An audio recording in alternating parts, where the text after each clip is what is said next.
सर्वप्रथम आप सभी को शरद पूर्णिमा की हार्दिक शुभकामनाएं।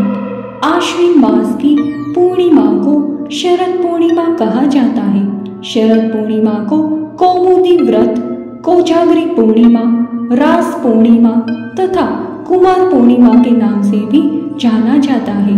शरद पूर्णिमा के दिन धन की देवी लक्ष्मी, चंद्रदेव, कुबेर देव, भगवान शिव और श्री कृष्ण की पूजा की जाती है।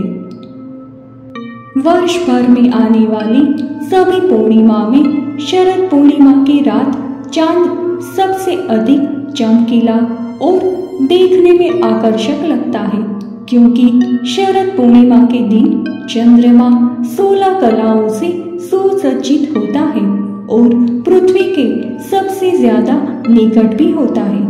तो आइए शुरू करते हैं शरद पूर्णिमा की कथा।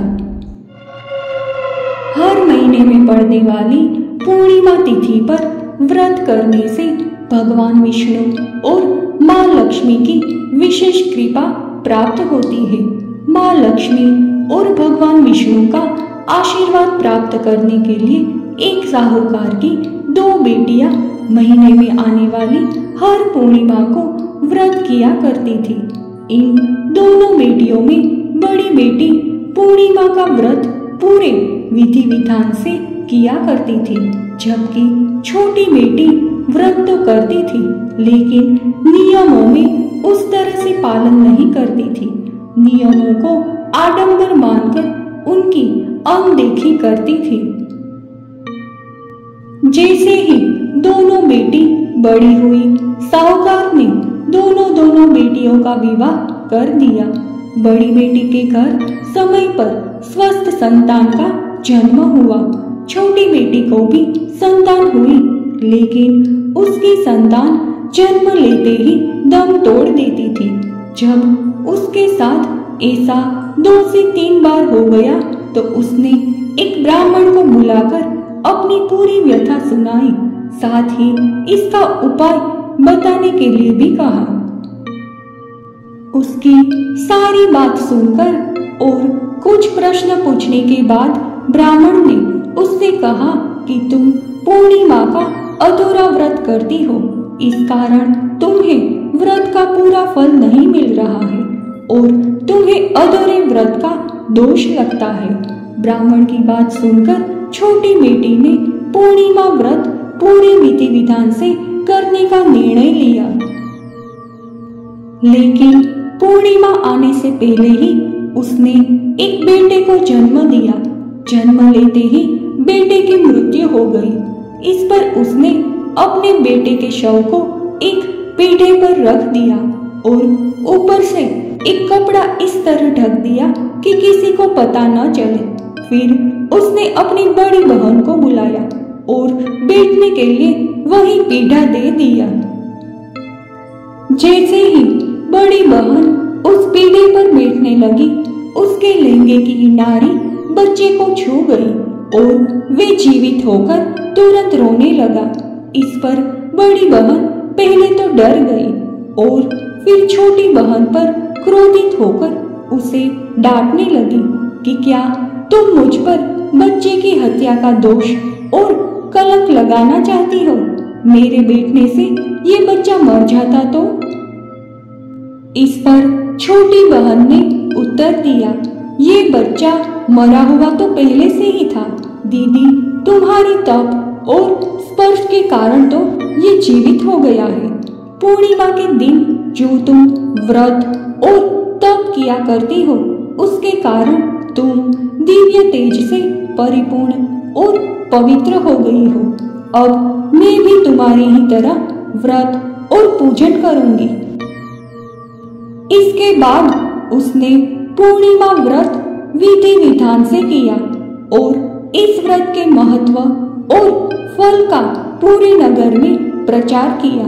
जिस प्रकार माँ लक्ष्मी और भगवान विष्णु ने साहूकार की बड़ी बेटी की कामना पूर्ण करके सौभाग्य प्रदान किया, वैसे ही हम पर भी कृपा करें।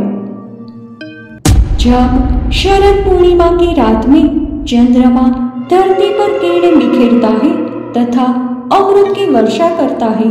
उसी वक्त लक्ष्मी जी की पूजा फलदायी मानी गई है। धार्मिक मान्यताओं के अनुसार शरद पूर्णिमा ही वे अवसर होता है जब चंद्रमा अपनी 16 कलाओं से परिपूर्ण होकर आयुर्वेद के मुताबिक इस दिन चंद्रमा न केवल 16 कलाओं के साथ चमकता है बल्कि इसकी किरणों में कुछ ऐसे गुण होते हैं जो शरीर को पोषकता प्रदान करते हैं। इसलिए शरद पूर्णिमा का लाभ उठाने के लिए चावल की खीर बनाकर चांदनी रात में खुले आसमान के नीचे छोड़ दिया जाता है। चांदनी रात में रखने के बाद सुबह में इस खीर का सेवन किया जाता है। इसके अलावा अगर कोई आंखों की समस्या से भी परेशान है तो उसे शरद पूर्णिमा की चांद को खुली आंखों से देखना चाहिए, क्योंकि आयुर्वेद के अनुसार शरद पूर्णिमा की चांद का दर्शन करने से आंखों के रोग खत्म हो जाते हैं, साथ ही आंखों की रोशनी भी बढ़ती है। शरद पूर्णिमा की रात में चंद्र देवता की पूजा की जाती है। कुबेर की पूजा इसीलिए की जाती है क्योंकि ये धन के देवता माने गए हैं।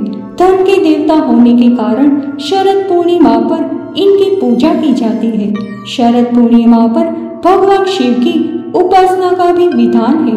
मान्यता है कि इस पूर्णिमा पर भगवान शिव को खीर का भोज लगाने से शिव शंकर भगवान प्रसन्न हो जाते हैं। शरद पूर्णिमा की रात्रि में भगवान श्री कृष्ण की पूजा करने के पीछे धार्मिक मान्यता यह है कि इस दिन श्री कृष्ण ने राधा रानी और गोपियों के साथ रास रचाया था।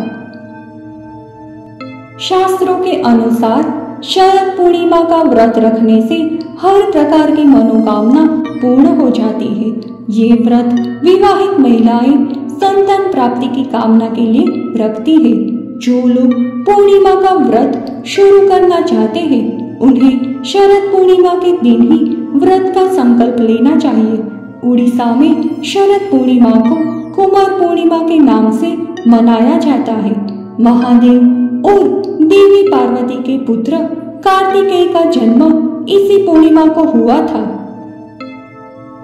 कुंवारी लड़कियां श्वेतवर्ण, आकर्षक, सुंदर कार्तिकेय की पूजा उनके जैसा पति पाने के लिए करती है। शरद पूर्णिमा का एक नाम कोजागरी पूर्णिमा भी है, यानी लक्ष्मी जी पूछती है कौन जाग रहा है, कहाँ जाता है कि शरद पूर्णिमा पर देवी लक्ष्मी सवाहन घूमती है और ये देखती है कि कौन जग रहा है और जो जग रहा होता है। शरद पूर्णिमा की पूजा विधि। शरद पूर्णिमा के दिन सुबह जल्दी उठकर स्नान आदि करने के बाद अपने इष्ट देव के समक्ष व्रत का संकल्प ले। ध्यान रखें कि पूजा के स्थान को अच्छे से साफ कर ले। इसके बाद माँ लक्ष्मी और भगवान विष्णु की प्रतिमा स्थापित करें। इसके बाद मूर्तियों को कुश के आसन पर रखकर जल से पवित्र कर ले। इसके बाद उन्हें गंध, अक्षत, पुष्प, धूप, दीप, नैवेद्य, तांबूल, सुपारी और दक्षिणा आदि अर्पित करें। इसके बाद पूजा और व्रत का संकल्प दोहराएं। याद रखें कि भगवान की प्रतिमा के सामने शुद्ध घी का दीपक जलाए। साथ ही माता लक्ष्मी और भगवान विष्णु को सफेद या पीले रंग की मिठाई से भोग लगाए। साथ ही उन्हें लाल और पीले रंग के फूल अर्पित करें। शाम के समय चंद्रमा निकलने पर मिट्टी के 100 दिए या अपने सामर्थ्य के अनुसार दिए गाय के शुद्ध घी से जलाएं। साथ ही रात के समय छोटे बर्तनों में खीर रखकर उसे चंद्रमा की रोशनी में किसी छलनी से ढककर रख दे। अगले दिन ब्रह्म मुहूर्त में स्नान आदि करने के बाद माँ लक्ष्मी को खीर अर्पित करें और फिर प्रसाद के रूप में परिवार के सभी लोगों के साथ खीर का भोग ग्रहण करे।